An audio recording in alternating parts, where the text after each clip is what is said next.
They're just a week old, but if it weren't for animal charity HUHA, these 8 Labrador puppies would have been dead 5 days ago. So we got a phone call from a vet who had been approached by a client to euthanize his puppies.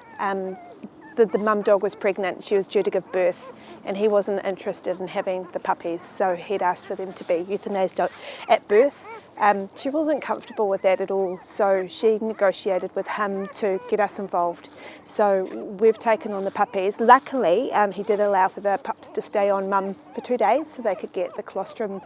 It wasn't a lot, but it was enough hopefully for a healthy-ish start, and then they were passed into our care. Yesterday, HUHA's Carolyn Press-Mckenzie revealed to First Up the charity had been forced to go undercover as pet transporters to rescue and rehome more than a dozen animals from a Southland hoarder who had recently passed away.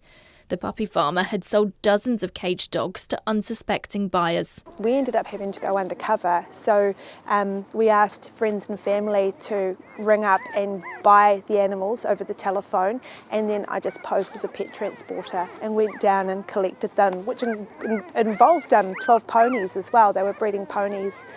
So there were stallions, pregnant mares, yearlings, foals at foot, all interbreeding with each other. It was pretty full on. And Carolyn says this scenario isn't unique. Unfortunately, it happens a lot.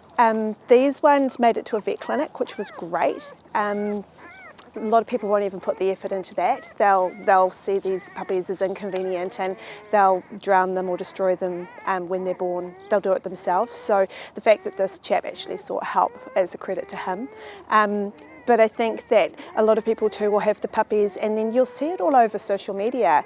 My bitch has had puppies, I want them gone, and they'll just be a few weeks old. So there's an awful lot of inappropriate rehoming to inappropriate homes going on. People just pick up a cheap puppy way underage and then the problems start from there. More than 11,000 people have signed a petition supporting HUHA NZ's call for better legislation around dog breeding and sales.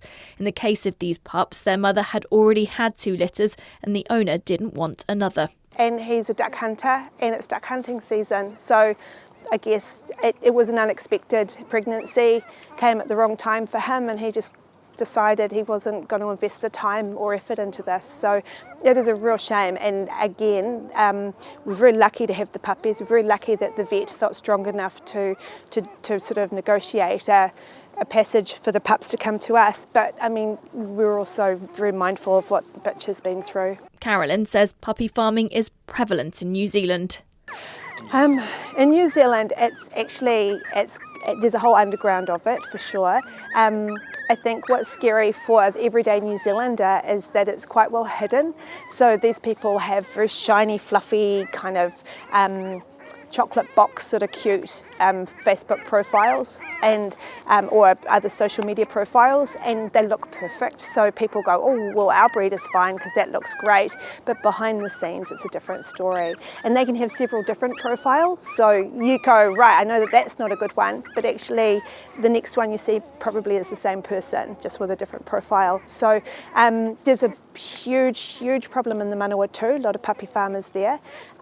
There's definitely been quite a heavy problem down south. Nelson, there's quite a notorious one in Nelson who's pumping out Pomeranians and all sorts of little foo-foo dogs. It's devastating. And then there's quite a few around Auckland as well. So yeah, it's big money for them though, but it's not ethical.